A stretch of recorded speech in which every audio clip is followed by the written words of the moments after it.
Now we will concentrate on the book that you can see cover of it displaced. The book dedicated to Piotr Piotrowski.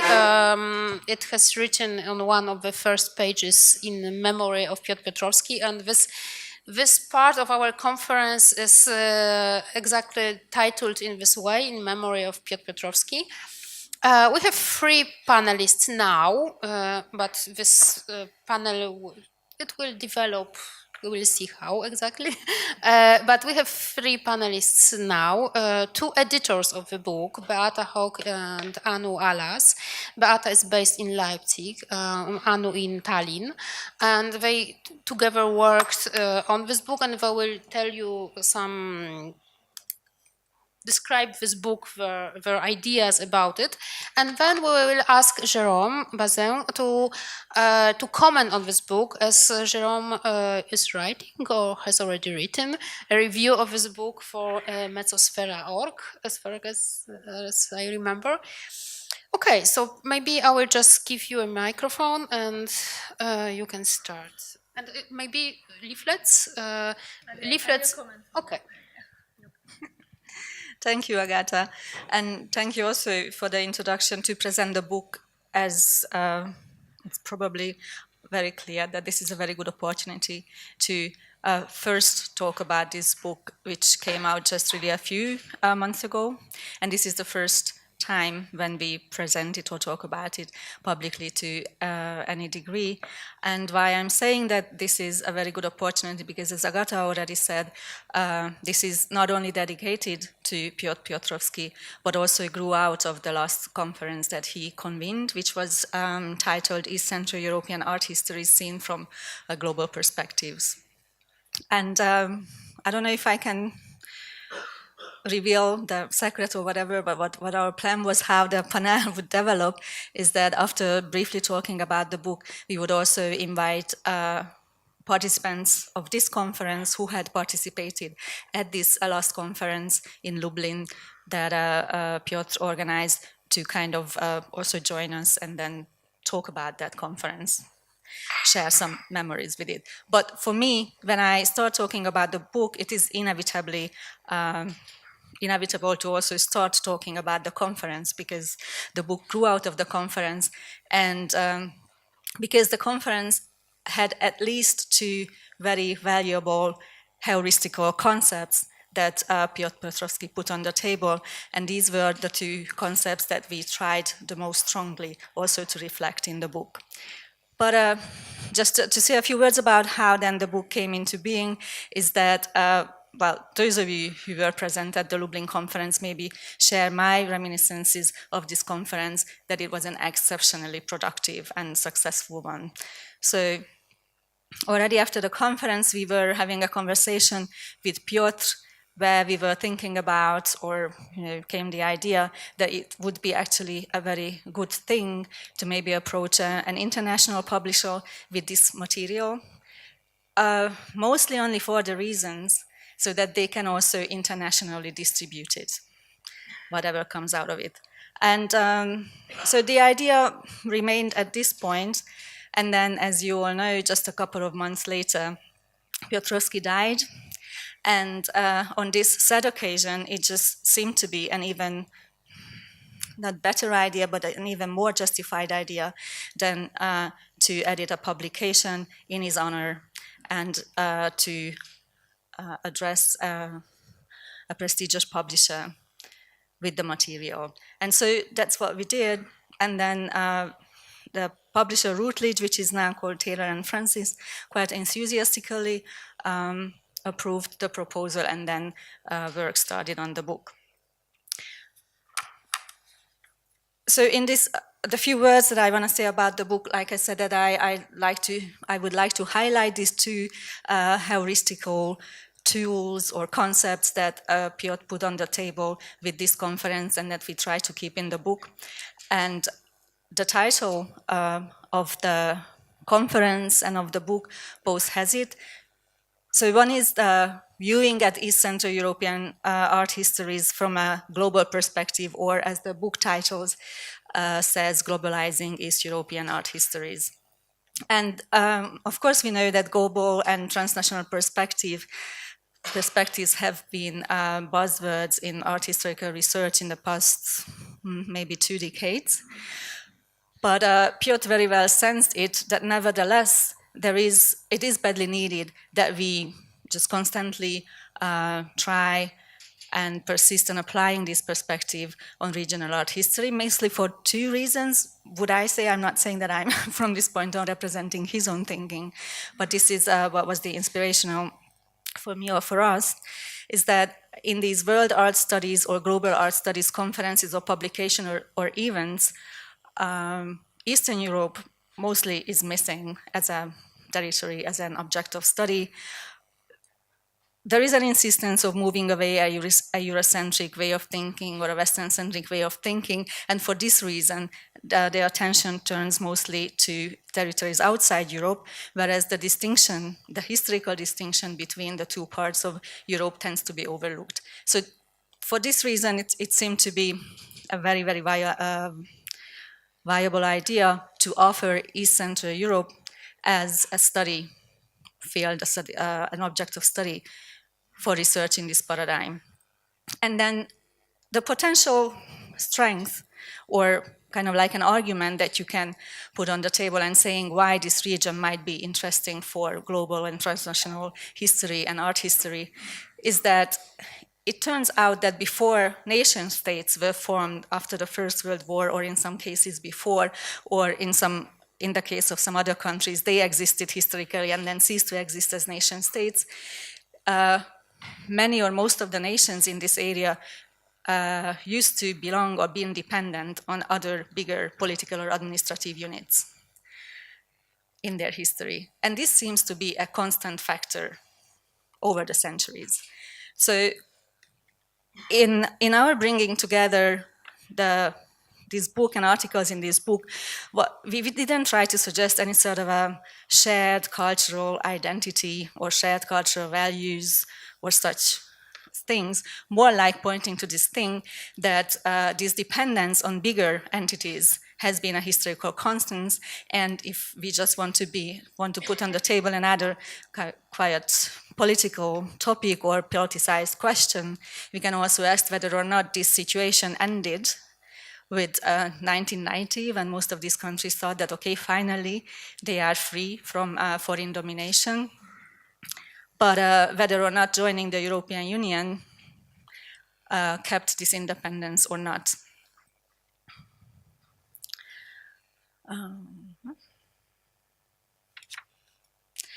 And this consideration, this historical constant, also may lead to the second heuristic value in the concept of the conference, which is reflected in the subtitle of the book, which says past and present. Because what was for the participants very inspiring and exciting at the Lublin conference, that we had presentations not only from historians on the post-war art, post-Second World War art and contemporary art, but also colleagues who are working on the 19th century, early 20th century, and in the early modern period. And this presented such a unique opportunity that colleagues working together, working on East Central Europe, and art history on different periods are now brought together in a single event. Certainly, East Central Europe was not the only common denominator. The other common denominator was the globalizing tendency, or taking a perspective on this art history from a global perspective, and of course very often applying the kind of other heuristic tools that Piotrowski also introduced, horizontal art history, or pursuing circulations instead of influences, close others, and all the other concepts that we already addressed at this conference.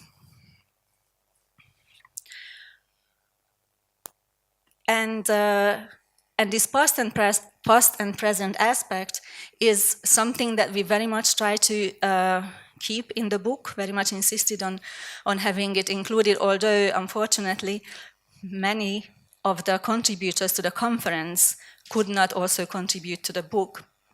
But nevertheless, we try to commission other articles, and so keep, even if not a balance, but somehow tried our best to keep this this past and present perspective alive throughout the book. And when I'm saying this, maybe this is a moment to have a quick look at the structure of the book. We don't really know if this table of content is really clear, but the book has 4 parts. One of them, the first one, is more like something that I would call a methodological part. It offers, so to say, methodological exercises to how transnational, global, or a revisionist art history could be practiced. And this chapter represents all the 4 periods that we were calling as junctures of globalization. Junctures of globalization comes more like from the territory of global history. There is the understanding that the early modern period has already witnessed a quite an advanced globalization, especially as trade is concerned, but even cultural exchanges. But at this period, this was also, if you wish to say so, just a present few who were participating in global circulations. And then the first globalization came with the end of the 19th century and the first 10, 15 years of the 20th century until the First World War, when ever bigger parts of the populations became inevitably in contact with effects, processes and effects of globalization. The third juncture of globalization is the Cold War period, which also again needed a shift in historical perspective to realize the global character of this conflict. For a long time, the Cold War used to be regarded as a bipolar conflict between 2 superpowers. But when this perspective is shifted and we conceptualize it as a global conflict, then also the geopolitical location and situation as Eastern Europe becomes different and gets a different light.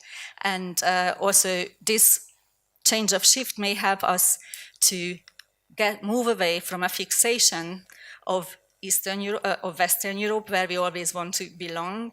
And this is also maybe a standard in narratives about the Cold War, how, because of the separation due to the Iron Curtain, we had been cut off from Europe, say Western Europe, where we always belonged. So in this period, there appear other sorts of cultural dependencies and alliances, which might be important. And the last time plane is, of course, the contemporary period. And this period is also a time that allowed us to not only focus on art historical research, but also to bring in curatorial perspectives. So whereas the first part brings methodological exercises from all 4 periods showing how you may be able to practice these sort of approaches, the second part contains articles addressing the early modern period and the late 19th, early 20th century. The third part, I don't know if you are able to read it to some degree, global continuities and the traffic in ideas, has 3 articles that focus on the Cold War period. And the part 4 is the chapter devoted, or the part devoted to contemporary art practices and curatorial practices. And at this point, I would give the microphone to the left part. Yeah, to also give the opportunity to Anu. So thank you. Actually, I don't have that much to say after Beata's very thorough introduction, and I would very soon like to hand over to Jerome to make a discussion of it, not just a presentation.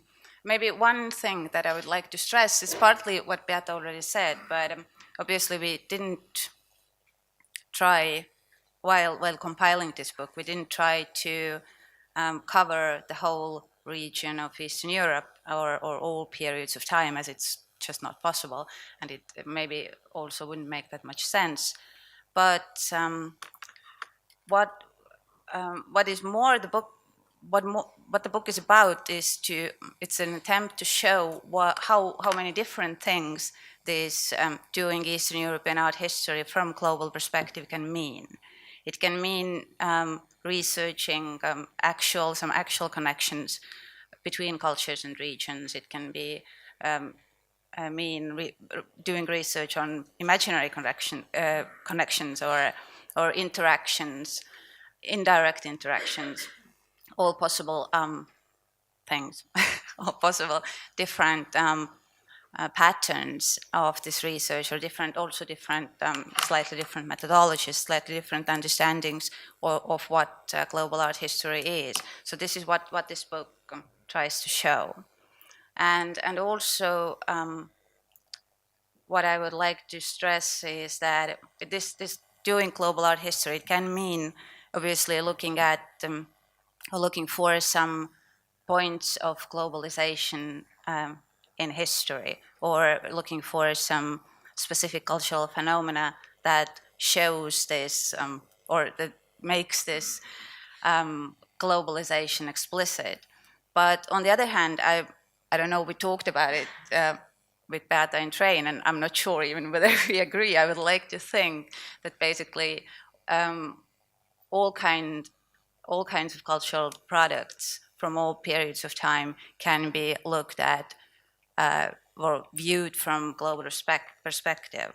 And this is maybe one thing that should be done in the future, maybe, or that could be done in the future, just to broaden this horizon, broaden this material we're researching. Because obviously in our book too, even if we try to keep this time horizon as broad as possible, the focus is clearly on the 20th century, 21st century, but which does not mean that all the other historical periods shouldn't be looked at from in Eastern European art history shouldn't be looked at from global perspective. And this is basically all I have to say. So I would like to hear, or we both would like to hear Jerome's comments on the book. Yeah. Thank you very much. So I will make a few remarks and questions to launch the discussion and to give you the floor. Thank you for the book. I've read it with great interest and pleasure, and I find this the intellectual project of the book very interesting with this title, because it's really the idea that the creation from East Central Europe don't refer only to local context, to a specific context, but they can also refer to general context. And it can be seen as obvious, but it's not as it is pretty rare to see this creation, images or something else this way, because it questions the ability of these images to support a general discourse, global discourse, but global is always a bit complicated, but let's say general discourse, a discourse which can concern not only Eastern Europe.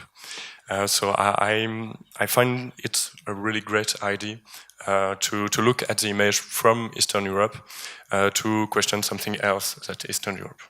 That I find it interesting, and to make a connection with the discussion of this morning and this afternoon, you have a lot of examples from parts of Eastern Europe we hear less often, like Belarus, Moldova, Albania too, and it's interesting to have a very representative image of Eastern Europe.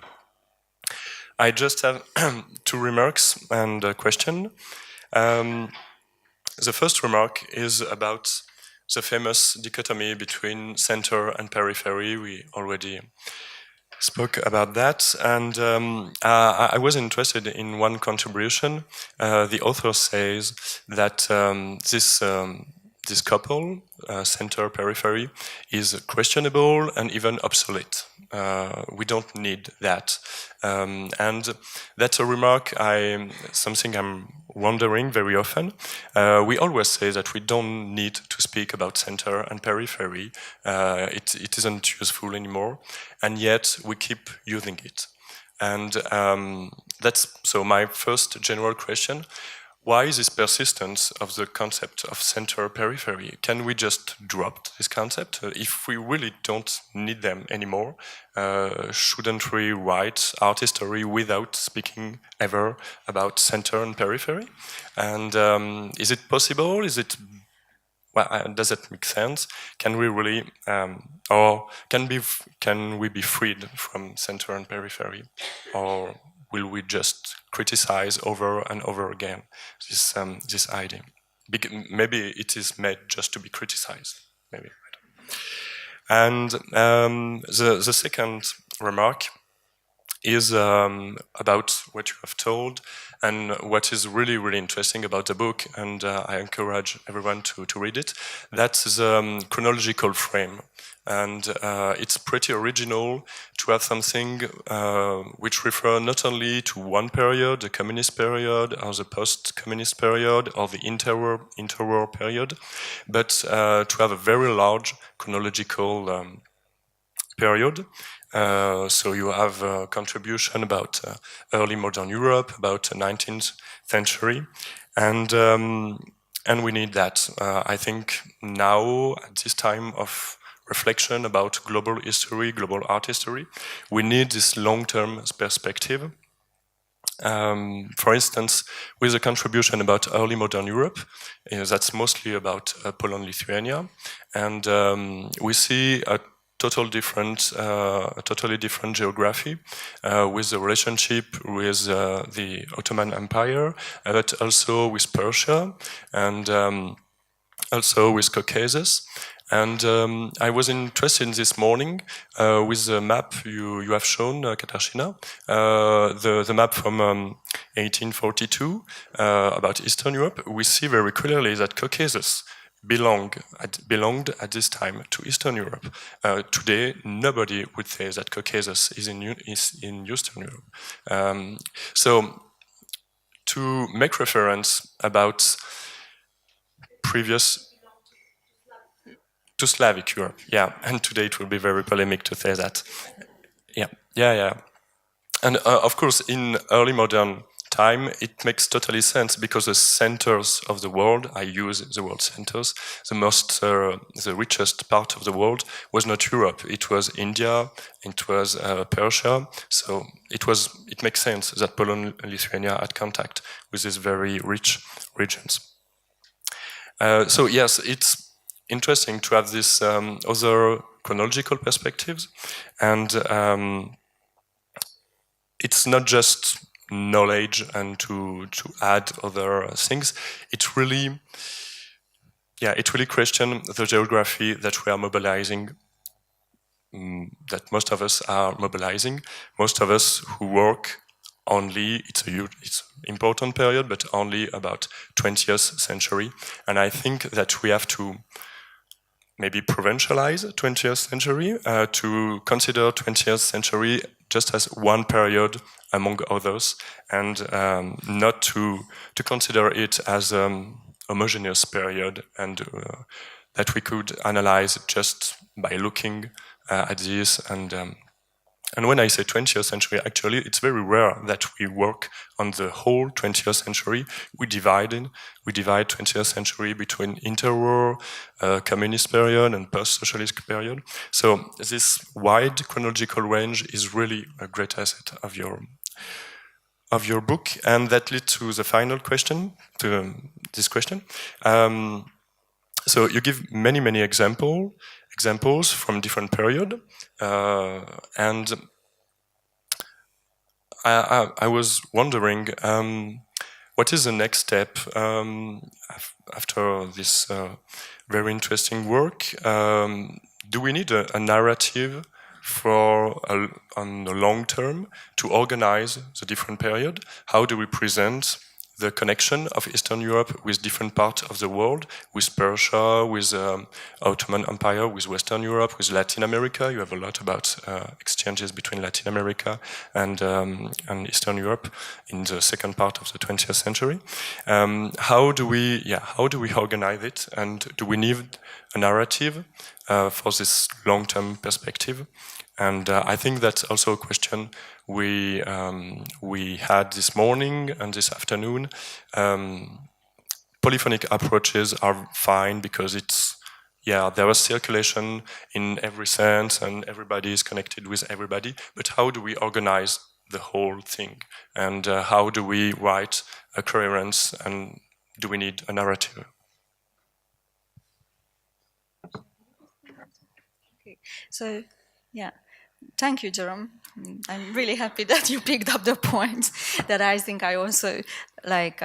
Maybe the important strength of the book, but like I cannot keep organizing that these are things that Piotrowski put on the table, and if anything, we were just, I don't know, perceptive enough to notice and recognize their relevance.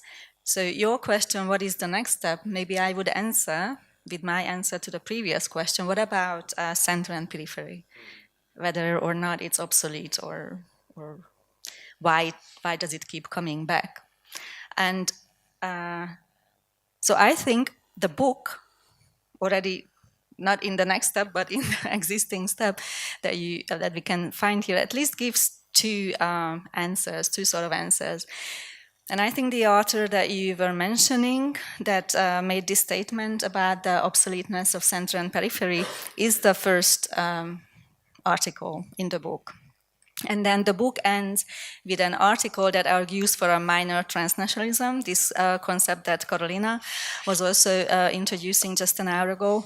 So minor transnationalism would be a kind of transnationalism that no longer compares itself with the center. So it's like, if you wish, connections between peripheries where the center has the role of a mediator, if anything. This is one way, and the other way is, I think, a proposition by Ruben and Maya, who are also sitting here, is a planetary art history. So when you consider that, the globe is not so much only dependent on current or past political hierarchies, but there is an issue, the environment, that affects all of us, that independent of whether or not you happen to be the citizen of a dominant nation, dominant nation even today or not. This is already something beyond center and periphery in my understanding, but the others can correct me if there is more or something else to their perspective. And maybe just to return back to this question that why we thought that this dependence on other entities is a historical constant in the region. That you also emphasized with bringing the example of Akasha's presentation this morning, that how not just the map, not just the nation-state borders were changing over time, but also the kind of belonging, geographical belonging, is that this, looking at the art history of East Central Europe with this eye, is also, again, brings into focus the relevance of post-colonial perspectives, which has already been recognized. But maybe why it is important is that it can indeed lead us to recognize the connections or patterns with other parts of the world other than Western Europe and the Western world. So recognize that we might have something more in common with those territories outside Europe that you were also mentioning, and that comes in some of the books. And then it just brings to mind an anecdote. I was driving a car from Leipzig to Berlin, and I had a person traveling with me who I had just met. She comes from Malaysia, happens to be from the Chinese minority of Malaysia, and yeah, we didn't know each other, so we were just having a conversation. I said, come from Hungary. Where? Hungary, where is it? Never heard of it. So Europe, okay, still, but So she asked, but not ironically, not at all, just so, who colonized you? Because if you are not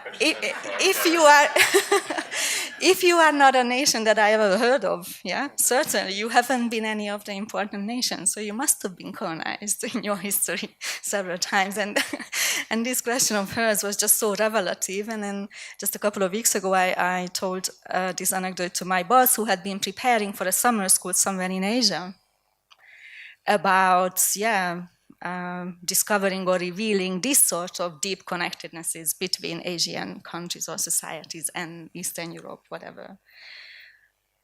This is what I would say, maybe. Well, I would actually, looking at the audience and knowing that many people would have more interesting things to say than I would, then I would just direct the questions or from Jerome to the audience, whether we need this center periphery opposition and whether we need a narrative to organize this Eastern Actually, European. I have two questions, and I am an audience as well, so I think I can ask. There is one interesting feature of this book that you haven't mentioned. It is the way East Central Europe is spelled in the book, in different texts. In several texts, in several chapters, it is spelled normally, yes, I would say. No, it is provocative, yes. I know it is provocative to say, normally in terms that it is capitalized, East and Central. In other texts, East and Central is written in lowercase, yes? And could you explain us, say something about this idea? And also, I know that you left the decision to the authors of particular chapters, how they want it to be written, yes? So can you tell us something about discussions with authors? What were arguments for or against this kind of spelling? Yes, because it is very much related, I think, to the subject of this conference. Yes, so it's very interesting. I can explain the first part, and you can do the part. Just the yes, throughout the articles, at some places the Eastern Europe, East Central Europe is capitalized. At some places is in lowercase, and this was the proposition by one of our authors, Thomas Krusiecki, who is not here, I guess. And he wanted it. He wanted to keep in his article. Eastern Europe, East Central Europe. Well, Europe is capitalized, obviously, but Eastern or East Central, he wanted to keep it a lowercase. And we, with the argument, or because he didn't want to look at or to address the concept of Eastern Europe or East Central Europe, but just to refer to the geographical area. And we liked it in a way, and we just proposed or just to other authors or asked the other authors whether they would like to do the same or not. And some said yes, some said no, but obviously in all articles, even if mostly East Central Europe is lowercase, then in some places there's a difference. At some point, the author refers to the geographical area, at some point to the concept of Eastern Europe, and then the lowercase or capitalized Eastern Europe then shows this difference, where we are talking about the geographical area, where we are talking about some concepts like ideological constructions. So this is why, yeah, it's a bit messy, obviously, we admit that, but we like the idea. We wanted to make it visible. But the second part, maybe, of the question. It was just about discussions with authors, so but maybe we can say what were there is a couple of authors. I did not agree to the the lower case. I mean, agree. But it was. I can say that it was difficult for me to differentiate between geographical to decide whether it's just geographical name or cultural name. Yes, no, in a sense. So Maybe it also has something to do with the different periods, because the author who Maybe. suggested works on early modern times, so for him it was maybe easier to see it as an ideological context, construct when we write it in capital letters. And then for you, writing about the Cold War period, like socialist period, it is less easy to write it with non-capital letters. And then for us, we had to go through it because some of the authors said that, I don't care, it's up to you. And then we had to decide to keep some sort of a consistency. So I just want to say something about capitalizing cardinal directions. In the English language, it's the cardinal direction that you would capitalize, so that when you're referring to the geographic region, it would be capital E for Eastern Europe, as a sign of orthographics now. You may have different meanings, but if you're not capitalizing, then you refer to the concept.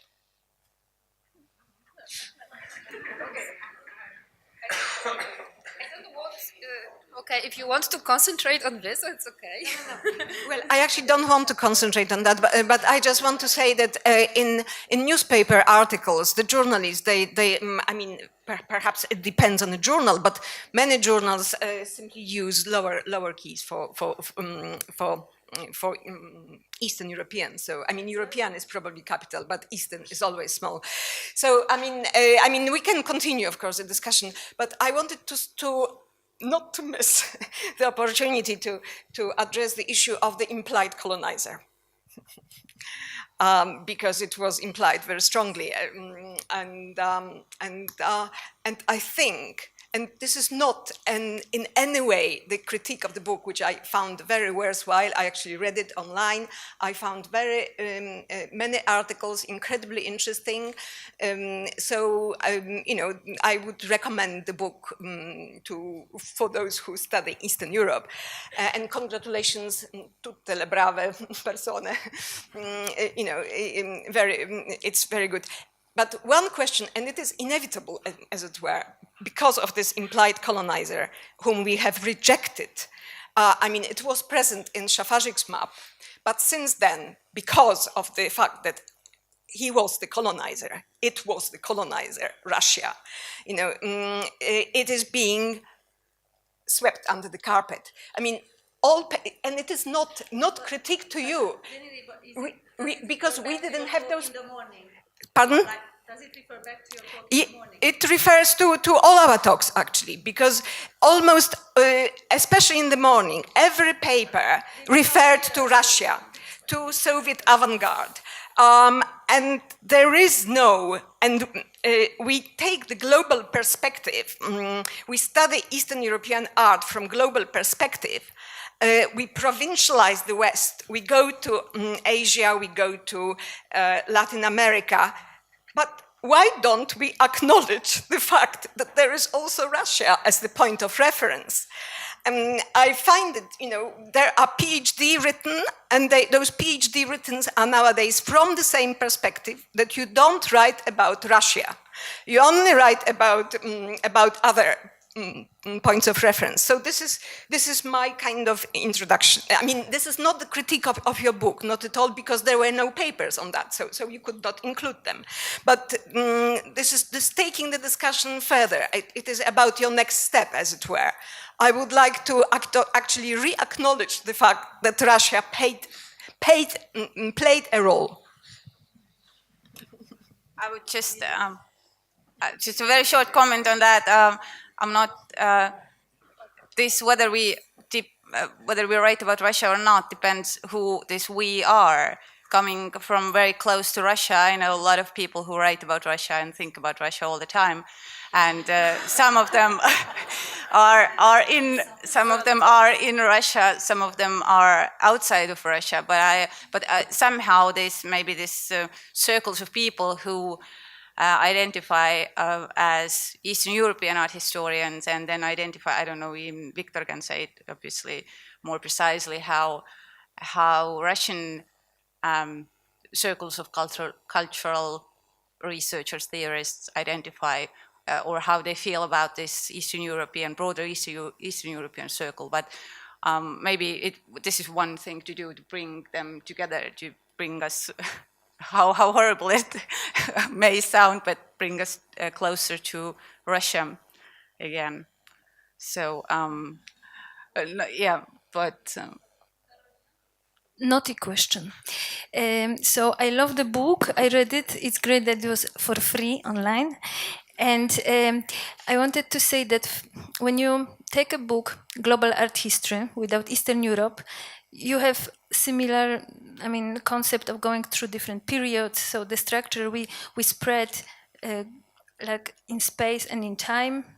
I recently looked through the book when there were articles from modern and from different areas. It's a global art history, and when there is a global art history from Eastern European perspective, there is almost in every article this issue of, it's almost like a psychotherapy. What is Eastern Europe? What is and so I wanted to say, what would you, if you can compare this concept of global art history from Eastern European kind of position towards another publications which are not using the Eastern Europe, just global art history, and they are usually series of articles.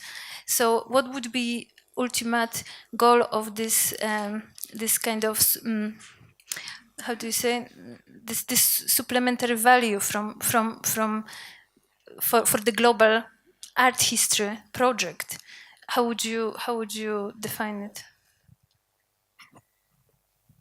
I probably said it very briefly at the beginning, that exactly this, so the inspiration to the answer to your question, and also why the topic or this perspective interests me, is that, so the inspiration comes from empire studies, and exactly from the recognition that this is a region where until the early 20th century, the nation state did not yet come into being. So if you wish, this has been for a long time a transnational area per se.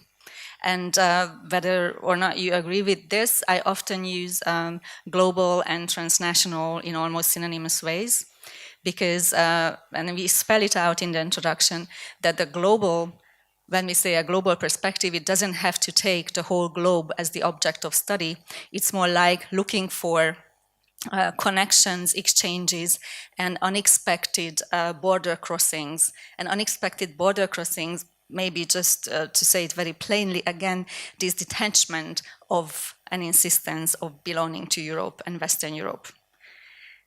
And then this is, again, very important for the Cold War period, that where you see that then political and cultural dependencies changed.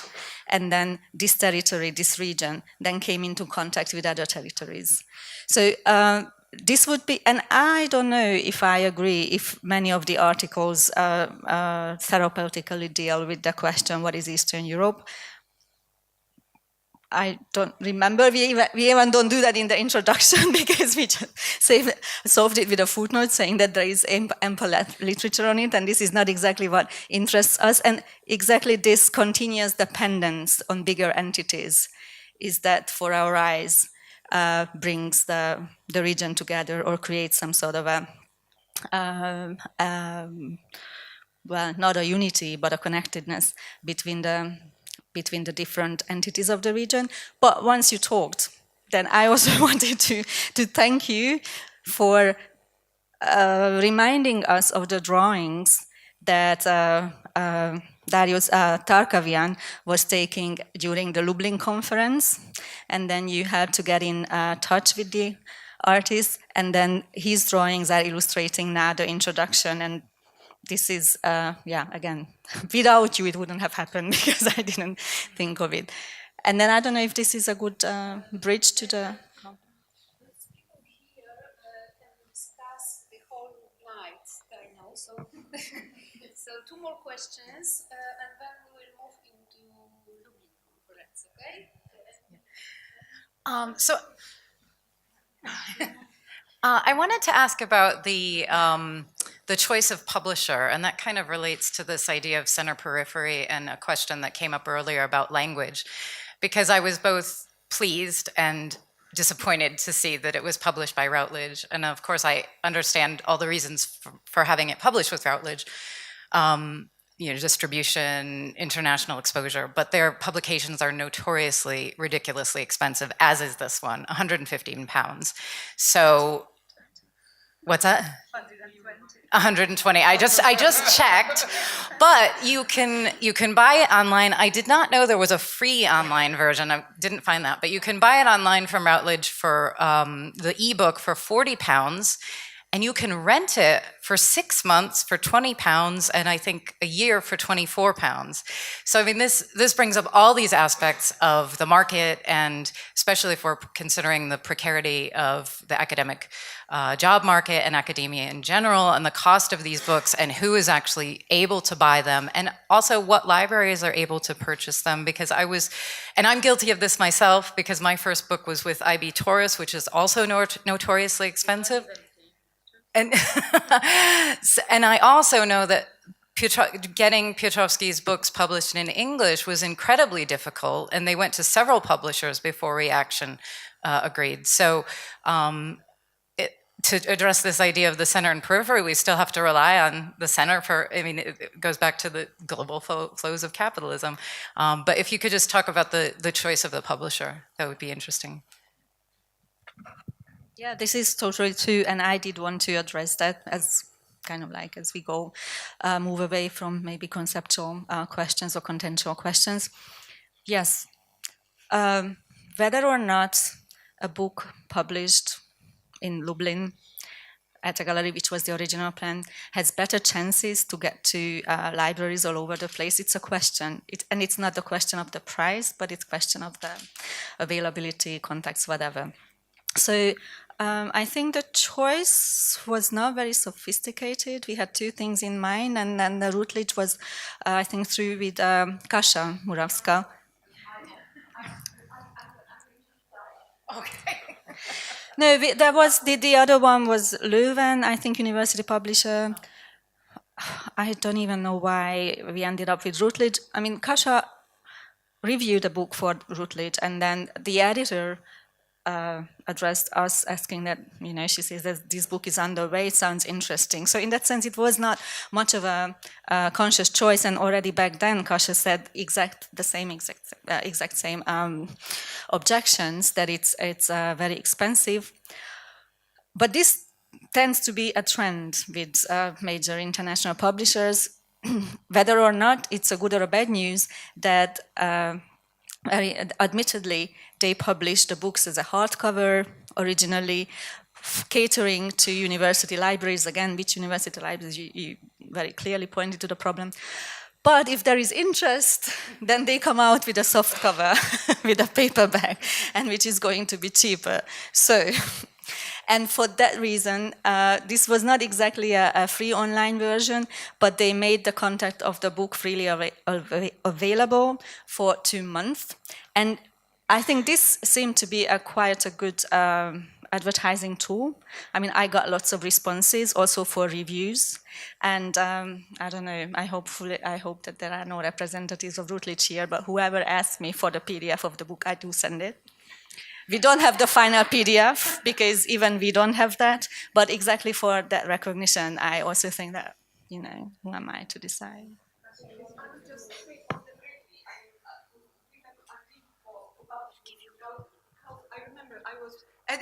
I was editing a book with Piotr earlier, and Piotr wanted to have Routledge.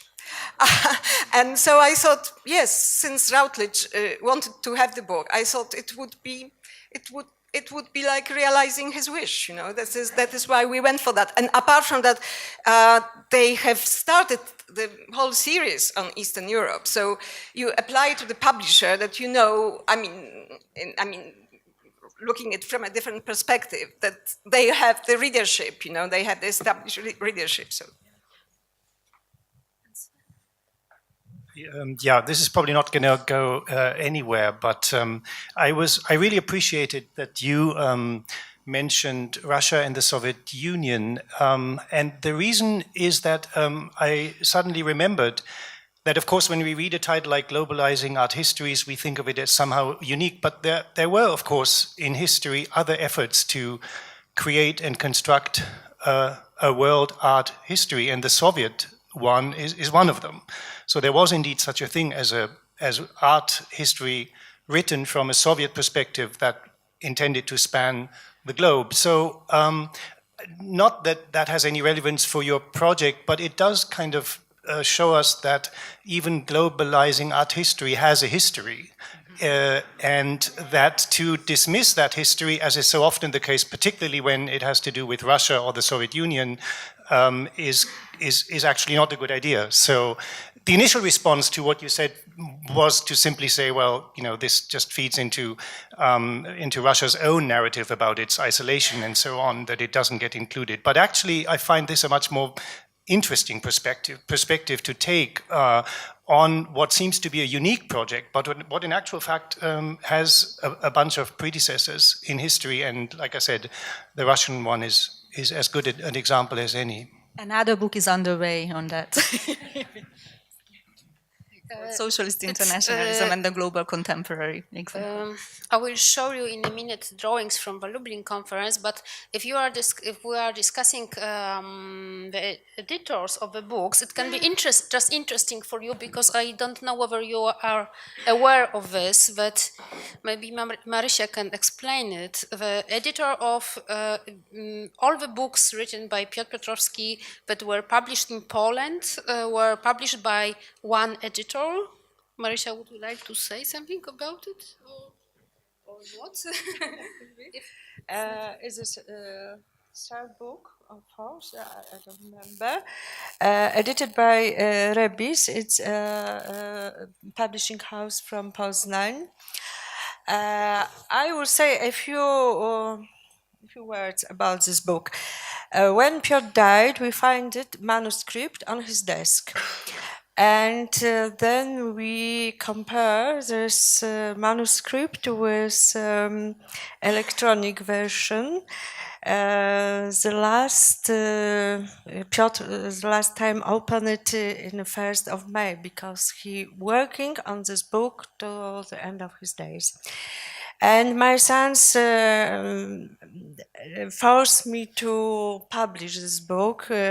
I spoke with editor, and what I want to say, there is only Piotr text and my introduction, and the cover is on our idea. Also, we find in computer folders with picture to each chapter, so this picture they are here. It was a problem with copyrights, but finally, yesterday I got this book from the publishing house and if it would be possible, when we finished, I want to give all speakers this book and then sell from publishing house price today if somebody will be interesting. So it's it.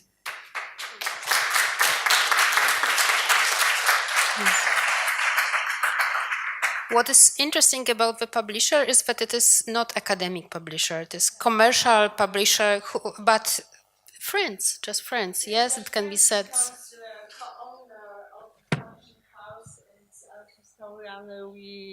We are friends for 30 years, and on that way, you know. Okay, so now I will show you drawings. Also saying that there are like 3 selling copies in the room if somebody decides to buy this. But what's the price? Insanely well, and then if you cannot devote yourself to the book immediately, then there are these flyers with a 20% discount code, and then that also applies. It's only €100. But, yeah. What? Yeah. Okay. So but now I will remember that we are I will show you the drawings, as I said, from the Lublin conference. Drawings instead of photos, which I think is interesting. And I ask earlier people who attended this conference to think about what they would like to say. So I am giving the microphone to you. Maya seems to. Okay, I wasn't expecting to talk first. But if you. Okay. Well. Okay, I'll try. So we think conferences are important. That's why we go to many and organize many, but we're so happy that we went to that one. That was a really good decision, because it was such a precious opportunity to spend such a long time with Piotr, and it was the last opportunity to be in a conference with Piotr. And it was very nicely organized conference. It was a very generously organized conference. People could stay for 5 days. It was beautiful. Lublin is beautiful. We've been there in the 90s, and just coming again, it's amazingly beautiful. And Labyrinth was also a very nice setting. And Piotr was incredibly generous with his time. And that's what he was always, I think, generous. And he always spoke with equal interest to researchers who were working in national art histories, and he spoke with equal authority on the global art scenes. And this is perhaps why he was so influential for so many scholars of East European art history. And we were a little bit, we came with this, we knew Da Costa Kaufman was the keynote, and he was talking about geography, and he was talking about climate, how that influences geographies of art. And we came with climate change and said this is all now different, because it's the climate change and we can't talk about global, we have to talk about planetary. And it was interesting that both Piotr and Da Costa Kaufman were very receptive to our ideas. And this is something that we also think is very much typical for Piotr, that he was always ready also to learn and always open to new ideas and very supportive to scholars. And this will always shape our understanding of East European art history, and also of how we experience that conference. Also, maybe just to add, I think that he was, by proposing this conference on East European art in a global context, he was ahead of the research. So it was correct me if I'm wrong, but I think that it was quite hard to find people, even amongst the speakers, who were able to really address that topic properly at that moment. He was like proposing this new paradigm. He was moving forward, expanding to new territories, new ideas, and it was like a challenge for people to respond to it. And I think that if he was here today, especially listening to some of the younger scholars and so on, I think he would be really, he would appreciate, I'm just guessing, the fact that they have also taken up and developed these ideas that he was proposing through that quite original paradigm for the Lublin conference. So, yeah, so it was great to be there here. So maybe I will tell you. So Piotr addressed this notion of global art history also in our institute during our meetings, which are frequent, which are our habit, simply to have those meetings presenting our work. And this is important notion that he was aware of oppressive status of this notion of global art history, of globalism, as Jerome addressed it, and he used actually the notion of alter global art history, alter globalism, which was taken from his son research, scientific research. He admitted this, Piotr Piotrowski. So this is very interesting, because if we just address it as globalization, yes, globalization of art history, it might be misleading. So I have already read the book, and I would like to tell you about some, give you some framework that unfortunately English only, non-Polish speakers are not capable of knowing what is inside. So I found very precious that in the book he addressed utopia, and he addressed the necessity of having utopia, of constructing utopia, although though he was not entirely consequent, because in another chapter he claims that the project of writing global art history of constructivism is not utopian. So he is using the notion, and he's saying that we need a second, the next international. And what is also interesting here, that he actually addressed in one chapter the notion of post-colonial studies, finding this very problematic to adapt it to East Central Europe, and also, as Sven pointed out, he discussed the history of global art history and the issue. So I think the book is the precious, and one of the chapters I think he has not finished, but I'm not sure. I was talking to Piotr just a week maybe before he came back, and then he quite quickly passed. That at the time the chapter was not finished, and I think that it hasn't been finished as he wanted it to be. But it's very interesting. It's about global, whether or not socialist realism was global. And this is a very important issue. Piotr was aware of that problem for many years. At our meetings in the Institute, he addressed that problem, that it is seemingly very, let's say, universal movement, art movement, but he found differences here. Maybe, Agata, we want to add something to that framework of the book? Because I found a necessity to frame this discussion with this. I don't know. I can just tell you that some ideas you already know, because some ideas that are presented in this book, even if you cannot read Polish, some of these ideas were presented at different conferences and in different papers. These ideas of hyperglobalism, for example, about relation between history of Eastern Europe and post-colonial history. So some issues that already and also this opening chapter about peripheries of the world tonight. It was published by Igor Zabel. Yeah. So you know.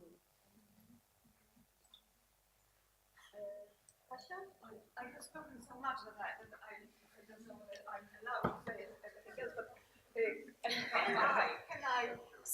can I return to the issue of center and periphery for the last time?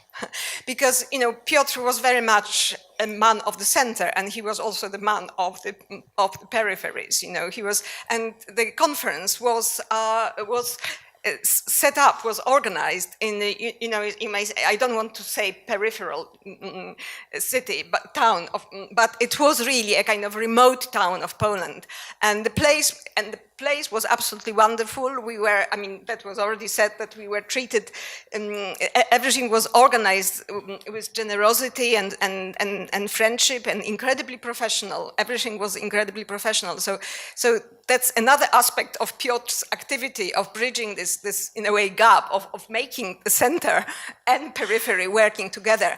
And also we are looking here, and this is my image aspect of everything, that we are looking at, because it was Lublin who commissioned Mariusz Tarkavian, the draftsman, the artist who also does drawings, to record the conference as images. So for me, this is a wonderful, wonderful record. This is it's actually it's me, this person. So this, I mean, it's a conference as an image. Perhaps that could be an interesting topic for research as well. Conference as an image. I would just, because we are saying Lublin, and so on, the conference was organized in Galeria Labyrinth, and it was organized by the director of Galeria Labyrinth, Waldemar Tatarczuk, who could not come here, but I think it should be mentioned that obviously Piotr was very generous, but he was not the only organizer. I mean, I just also wanted to mention that year was really I remember it very vividly because the Lublin conference was actually the second big conference that many of us were at. There was a conference in Berlin organized by Adam Chirac and Katalin Cech-Varga on, what was it, performance art in the second public sphere. And Piotr was a keynote there. Bojana Pejek was there, and then she was also at the Lublin conference. And it was for me as an early career scholar then, just such a wonderful opportunity to interact with people whose scholarship I had read for years, but then also be treated with sort of equal respect by people like him. And Miško Šuvaković was at that first conference as well. There's also a publication, which is also really expensive if you're interested. But I wasn't involved in editing it. But yeah, I mean, just to echo what you were saying, that this idea that he was, my experience of him was he was the least hierarchical person. He could talk to you as a PhD student or early career researcher or established academic. I do remember, and I'm curious how others remember, I vividly imprinted in my mind is the argument that erupted at the end of the conference. Does anyone remember that when it was Lisa who posed this question about how we have East European art has no theory and we don't talk to each other, and there was this huge, I thought it was quite a big row between art historians of different generations. But I do remember that Piotr was one of the more calming voices of trying to bring balance to this discussion. So that was one of my memories. Okay, so maybe one more voice. Hi, I'm Judy and I'm from South Africa. And I think my area of expertise, okay, I can't really call myself an expert, but I do extensive research around post-colonial studies. So my question is, I mean, I've heard on several occasions that you cannot apply post-colonial studies to the Eastern European condition. Am I correct? Or because I keep hearing center and periphery, and those are decidedly post-colonial constructs. Just educate me.